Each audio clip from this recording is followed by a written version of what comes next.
Let's move on to the sending portion. No, not yet. Just joking. Detroit Brosnan hands.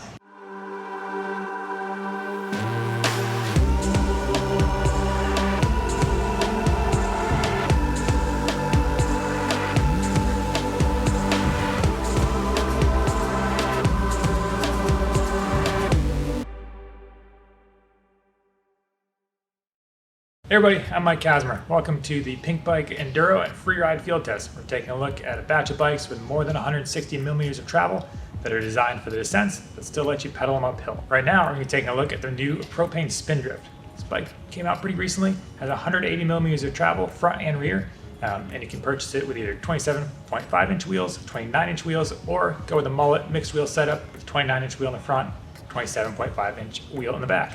I went with the 29-inch version, so front and rear, same wheel size. Propain say this bike's designed for everything from flow trails to bike parks. They designed it kind of as their modern freeride bike, maybe super enduro bike, big travel, but still pedalable machine. For that 180 millimeters of travel, Propain uses what they call their Pro 10 suspension design. Basically, it's two counter-rotating links that holds the shock in the middle. It's kind of a floating shock design. And then as the bike goes through its travel, one link rotates clockwise, the other rotates counterclockwise. It's designed to have pretty high level of anti-squat at sag, around 120%, and actually increases a little bit as the bike goes further into its travel, and then towards the end of the travel, that drops off so you don't get too much pedal kickback. The bike's designed to be able to run with air or coil shock. There's enough ramp up at the end of the stroke so that coil shock is totally feasible. Spindrift is available with either a carbon or an aluminum frame. Got the carbon version here. As far as little details go, plenty of room for water bottle, threaded bottom bracket, internal cable routing. It ticks all the boxes of the things you'd like to see on a modern mountain bike. Also has SRAM's UDH derailleur hanger. That's just designed to be kind of universal across multiple brands' bikes. So ideally, in the future, you'll be able to find that at most bike shops. The bike also has additional sealing outside those cartridge bearings just to help keep weather and grit outside, keep things running smoothly as long as possible. I do want to mention that the clearance between the rear rotor and the seat stay on this bike is super close. I don't know if I've seen a bike where it's that close before. It's probably 3 millimeters. Wasn't an issue on the trail, but if you did happen to bend your rotor somehow, it could potentially contact the frame. That's probably pretty rare, but just a design note that I noticed and it's worth mentioning. It's also worth mentioning that there's not a super short seat tube on this bike. This is size large, 470 millimeter seat tube, so riders that are deciding to kind of size up to get the longest bike they can, they might run into some fit issues, but we'll talk about that in a little bit. All right, let's go over those geometry numbers. Up front, we have a 64.5 degree head tube angle, and that's with a 180 millimeter fork. That'll drop down to 64 degrees if you went with a 190 millimeter fork as an option on some of the models. Chain stays sit at 445 millimeters, and the reach for size large is 475 millimeters. So pretty contemporary numbers, but nothing too extreme or too wild. This bike has Propain's high-end build kit, and high-end is actually what they call it, one word. Remember, they're a German company, so things tend to be very literal. Price for this one, they're still working on figuring out the US pricing. It's going to be available in the US relatively soon. If not, by the time you're watching this video, it's going to be less than $9,000, so good news. So what does all that money get you? Well, for one thing, you've got wireless electronic shifting on this bike. That's in the form of SRAM's Axis Eagle drivetrain, so battery powered, no need for cables and housing, pretty simple, works well. As far as suspension goes, you've got a Fox 38 up front. Like I said, 180 millimeters of travel. That's the factory edition, so you get all the bells and whistles. DHX2 coil shock with that SLS spring. Again, that's the highest end, most adjustable version of Fox's coil shock. For wheels, you have Crank Brothers Synthesis carbon wheels, a nice high-end wheel set. I've had good luck with those in the past. Dropper post, the Fox transfer post. And it's worth mentioning that Propain allows you to really pick different parts when you configure the bike on their website. So if you wanted a longer travel post than what comes on this, you could do that. You could swap up other components. Grip color, you can even choose that. It's kind of a nice feature, something that they allow you to do, make the bike just perfectly tuned for the way you want it. And the final spec choice to highlight, those Magura MT7 brakes. Super powerful. We'll talk about them in a little bit. It's kind of cool to see something a little different than your normal Shimano or SRAM.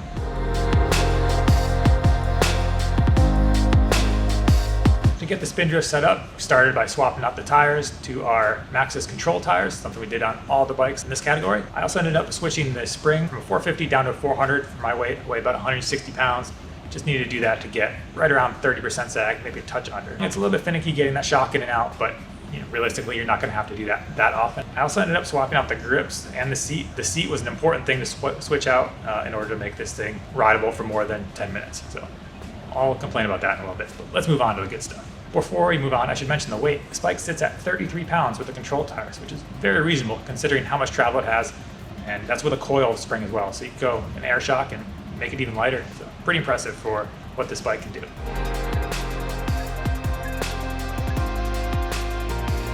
Normally a bike with 180 millimeters of travel gets cut a little bit slack when you're talking about climbing. And after all, you've kind of all heard, it's all right on the climbs, bad to hell on this sense. But the good news is with this bike, it's better on the climbs than I expected. It has really efficient feel. I didn't have to reach for that climbing switch at all. This is my first time trying out that Pro 10 suspension design, and say Propain did a really nice job. It still has traction, that coil spring's there, kind of keeps it tracking the ground, getting some rough stuff, good grip. But I took on some long fire road grinds where normally I would just firm things up and didn't have to touch it at all. So really impressively efficient. The seated climbing position is comfortable as well. This bike has that 78-degree seat tube angle, so nice and steep, you're just upright. You do notice that you're on a bigger bike. Like, there's no getting around. It's not going to feel like your typical trail bike just because you have all that suspension sitting underneath you. But for how much travel it has, I'm very impressed with the climbing performance. The weight's pretty reasonable too, 33 pounds. Overall, I'd say it's probably one of the better climbers out of all 5 bikes we have in this category, especially as far as efficiency goes.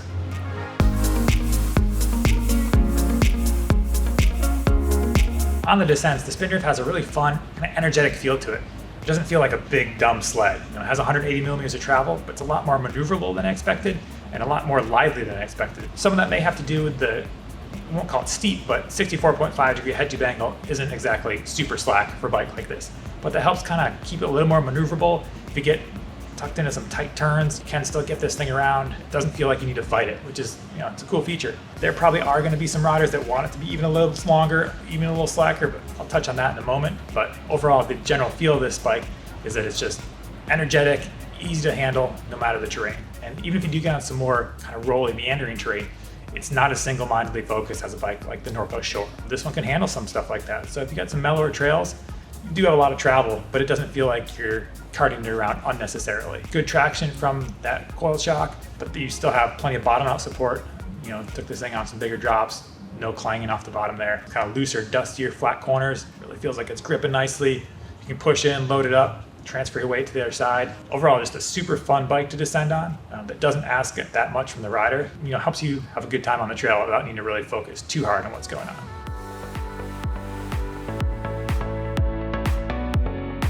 For the time testing, I put down my second fastest lap on the Spindrift. It was less than 1 second behind the Rocky Mountain Altitude. Even though this thing's billed as a kind of a free ride bike, I could see people using it for almost a race bike. A rough track, we still need to do some pedaling. This bike can do the job.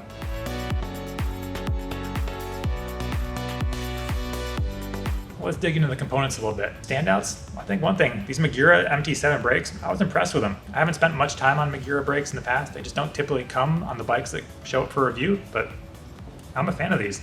There's not as much maybe brake pad to rotor clearance as some other brakes out there, but overall the amount of power and modulation and the adjustability, so give them high marks. Once again, we've got the Fox 38 on the front here, worked really well, plenty of support, good traction, good grip. Crank Brothers Synthesis carbon wheels, those worked well too. They're not super stiff, which is kind of their selling point. They just have a nice compliance to them, kind of faded to the background, didn't make any weird noises, worked well. Speaking of noises, that SRAM Axis derailleur, it kind of had a little more chain slap than I wanted. SRAM's derailleurs across the board, no matter if it's the wireless electronic version or the typical cable actuated ones, they don't have an adjustable clutch.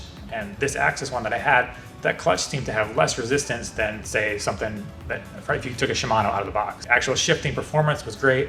A little buzz of the robot noises, shifts away, battery life is good. It's cool, but I wish it had a little more clutch tension on there.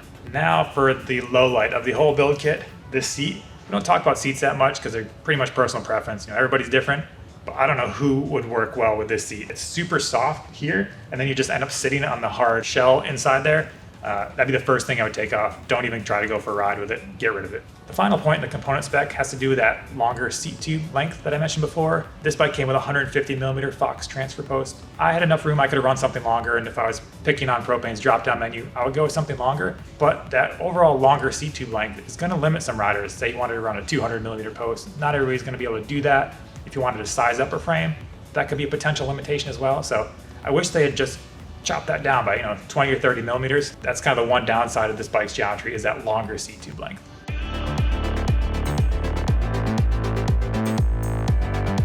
Pros of the Propain Spindrift, well, for one thing, it's got lots of travel without being super single-mindedly focused on the descents, so a little more versatile than you might expect. Going hand in hand with that is the fact that it's a very efficient pedaler, so when you do have to climb, this thing handles it pretty well.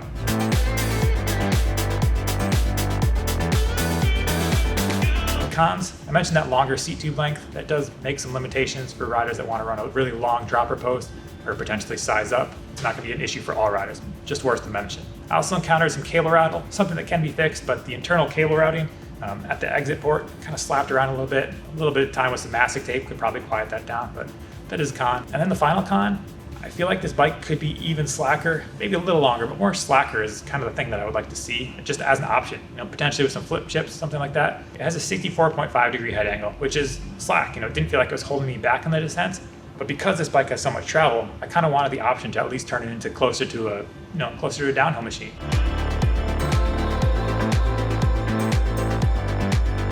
Who's the Spindrift for? Well, you could call it a free ride bike, you could call it a super enduro bike, you could even call it an all mountain bike.